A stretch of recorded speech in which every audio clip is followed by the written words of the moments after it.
Hey, what's going on, everyone? Welcome back to Backtrack Cinema. In this review today, we'll be doing A Nightmare on Elm Street 3, The Dream Warrior. So get comfy, get some popcorn, and let's talk A Nightmare on Elm Street Part 3.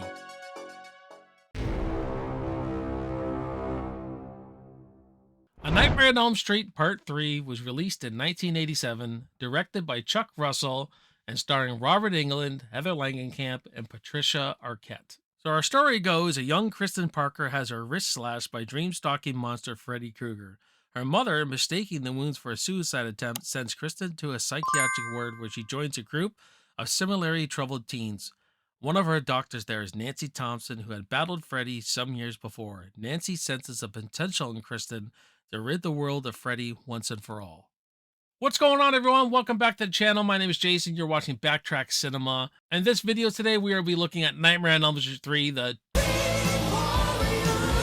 Dream Warriors, man. It is awesome. So let me know in the comments what you think of Nightmare on Elm Street Part 3, and we'll have a good discussion on Nightmare on Elm Street Part 3, Dream Warriors, and let me know what is your favorite Nightmare on Elm Street movie, and we'll have a great discussion in those comments. So this movie, guys, this was my first introduction to Freddy Krueger in the Nightmare on Elm Street franchise. It was, even though I love the original the most, this one is more of a direct sequel to the first one because the second one kind of did something unique and different. Number 2 is not completely out of continuity. I mean, because they still acknowledge Nancy in it, but this one is definitely more of a great transition between number 1 and number 3. And its tone is not as dark as the first one, but it's not exactly, it's not Freddy going all goofy yet. This is really the beginning to the end, so to speak, where they captured the balance of Freddy perfectly between dark Freddy and funny Freddy. And it's perfect here. I would have rather have seen it not go any further than this as far as the way they characterized Freddy. Because there's some really good dark moments. There's some funny moments. He's cracking a little bit more one-liners than this.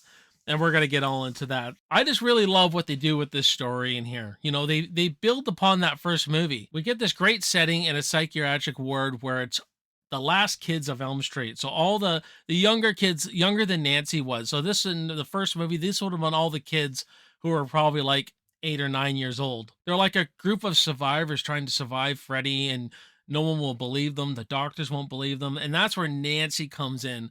Nancy comes in, has done this great, remarkable breakthrough on pattern nightmares and stuff. She comes in, and this has obviously probably been her plan the whole time, to get in there to stop Freddy once and for all. And Kristen, our lead, Patricia Arquette, is fantastic in this. She's got this ability to pull people into her dreams. So I really like what they do with the story here, and how Nancy kind of teaches them how to survive their dreams and stuff like that. And she really connects with, especially Kristen, but she really connects with all these characters because she's been there, you know what I mean?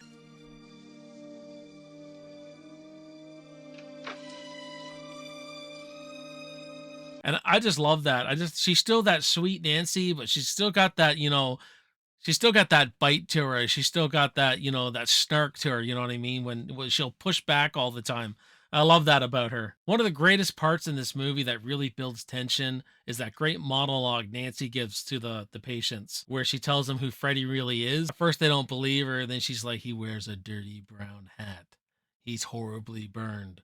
And that camera's moving in. I absolutely love that monologue. I'm a sucker for monologues. I love them. And the way Heather Langenkamp delivers this and tries to teach them how to use their dreams, you know what I mean? It's just great. It's what a sequel should do. It builds upon everything, and they just built upon it, gave us new stuff in this film. And like I said, Freddy here, Robert Englund, he really plays it well. The makeup looks great. I love a lot of the shots in this. I love sometimes he's in real darkness, and near the end you see him a lot, you know what I mean? But that one moment when he's goes to kill Philip and he rises over his bed and he's like, shh, like this, fantastic little moment. I just love the way he's shot there, the way he's in the contrast of light and shadow there. Just love that. And this movie has some of the best characters ever in the 80s slasher film, ever in a slasher film. I mean, I love Taryn, I love Kincaid, Joey, you know what I mean? Kristen, so many great characters in this. And you can almost say they're kind of like the Breakfast Club of horror, you know what I mean? You can almost say they're caricatures, but they're really not. Like Kincaid, you could say is the jock, Kristen's kind of a real loner kind of type. We got the geek with Will, you playing Dungeons and Dragons all the time. The drug addict with Taryn, right?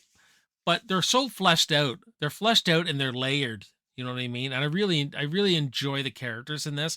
They all have their own little freaking moments. I love that moment where they say they're going to lock all their doors at night and that they're going to be completely defenseless.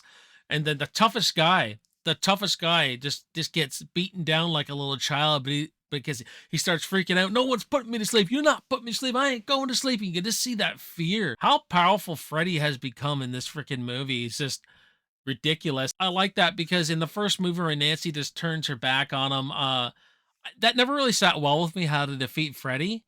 But because how powerful he is in this movie, they introduced this thing by, we got to bury his bones, put holy water on him, take this real religious, exercising the demon, if you will, kind of approach. And I really love that. I really like the way they killed Freddy in this. Now, the practical effects and the kills in this, guys, it's just the whole budget went into the practical effects for sure. Worm Freddy, that just must have been incredible, like a feat to put the screen. The way they had to film all that, one of the best kills ever. Now, I'm someone who doesn't like every kill in this movie, but let's just put the brakes on. But Phillips' kill is just amazing. His veins pop out of him, and Freddy's moving him along like a little puppet. You know what I mean? And he cuts the strings, and it looks like he commits suicide. I absolutely love that.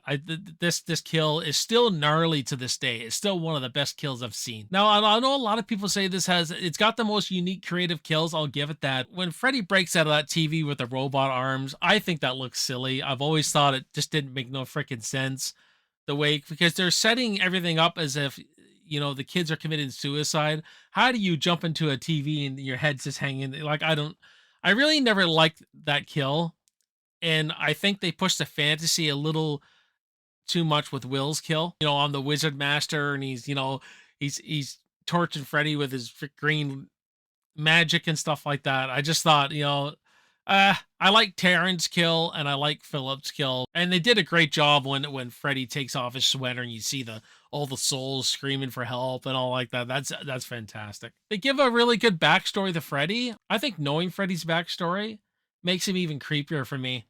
Like, I personally, so when they tell him his backstory that he's a product of this woman getting raped like 1,000 times, but all these mentally insane people, it's just that's another creepy monologue in this movie with the ghost of Freddy's mom, Sister Helena. You know what I mean? I really like Dr. Gordon in here. I hope that's his name. I can't remember.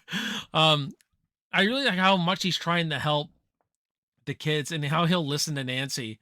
You know what I mean? How much he like believes in her, and he's this out of answers, and he's got to stop this. He's got to stop what's ever happening to this kid. So there's a real friendship to this whole movie. There's a real, sticking together and overcoming to this movie. Now, I do like the way Freddy gets killed. I don't like the way they handle. I've never liked the way they handled Nancy's death. I don't care that she died because I think that's ballsy, and I think it could have set up something great that they completely a missed opportunity in the second movie. But I don't think Nancy would have fell for that. Freddy being dead that easy. John Saxon coming in. I've crossed over. She would have saw right through that shit. I don't. I'm sorry, but I know a lot of people have made really good cases for this argument, but I don't buy it. I do not buy Nancy would fall for that. But I do like the way Freddy tricks her, like the way it's just the way it's executed. I didn't like the way it was executed, but when Freddy sticks the blades in her and says "die," I like that because he's finally getting her. You know what I mean? It'd be like Jason finally killing Tommy Jarvis. It'd actually be great to see. It would, but where the missed opportunity is right at the final shot of this movie, we get the house and the light comes on, and there's a lot of fan speculation that that's actually Nancy because it's her bedroom. And imagine if she became the light, the angelic version of Freddy, where she could come into your dreams, the good dreams. You know what I mean? And you could have had done something very cool with Dream Master between Freddy and Nancy. You could have brought her back in a supernatural way. You know what I mean? But she did kill Freddy at the end by sticking his blades in them, so that was great. She went out a hero, and a really good performance by Patricia Arquette at the end here, where she's bawling and sobbing over Nancy and everything. And we got to talk the music. I like how they introduced some new music by and using some of that old the old score from the original movie. But the Dawkins Dream Warriors, there's always this argument in the horror community. What's better, Alice Cooper's Man Behind the Mask, Dawkins Dream Warriors? I will go with Man Behind the Mask on that argument. But I love this tune too. This tune is fantastic. We're getting more into the MTV horror Freddy here. Absolutely love Dream Warriors, though. I think it's a great tune, great heavy metal track. Dream Warriors works on so many levels because of its characters. Bring in Nancy back and its story. It has such a strong story and it's very layered. So I'm going to give Dream Warriors a solid B. But what about you guys? What do you think of Dream Warriors? Do you like it? Don't you like it? Let me know in the comments, and we'll have a good discussion on Dream Warriors. And don't forget to check out my other Nightmare on Elm Street reviews by clicking here. Go down the rabbit hole. Check out the channel. All that stuff. I would really appreciate it, guys. My name is Jason. You're watching Backtrack Cinema. I will see you on the next video, and I will see you in the movies. Cheers!